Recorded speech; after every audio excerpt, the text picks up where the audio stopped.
food chain is a single path which helps us work out who eats whom in a habitat in order to get the energy and materials required for nutrition. Ultimately, the sun is the initial source of energy for nearly all living things. The food chain begins with an organism that can utilize this energy directly to make its own food. The arrows in the food chain follow the flow of energy, so they always go from the food and point to the feeder.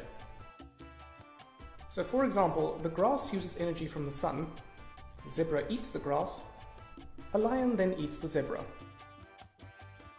Think of it as the food's journey into the mouth of the next organism. The chain always ends with the top predator, which is not preyed upon by other organisms, but will be consumed by decomposers after death. Typically, food chains involve around 4 steps. It is unusual for them to be longer because energy is lost between each step, and so the energy available for the next organism decreases. It is lost in a number of ways. It can be lost as heat during respiration, or it can be lost in waste materials such as feces. When you consider all the food chains in the habitat and join them all together to get a food web, a diagram of the interconnections between lots of organisms, populations are interdependent on each other, and you will notice that some organisms have more than one predator, whilst others don't. This means that when a food web is altered, it has different effects on different populations.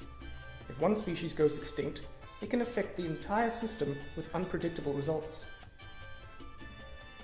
So let's take the food web of a woodland environment as an example.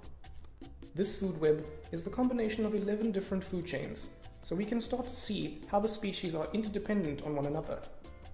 So what happens if we remove one species from the food chain, perhaps if it went extinct? Well, to figure it out, we have to look at the whole food web. If we remove grasshoppers, then the spiders would have to eat more beetles, and so their population would decline. Maybe even go extinct too. This then has a knock-on effect on all the species that feed on the beetles and so on. However, some population sizes will increase. If there are less individuals eating the green plants, then their population will increase, which provides more food for the snails. So altering one link in the food web has big consequences for the whole system.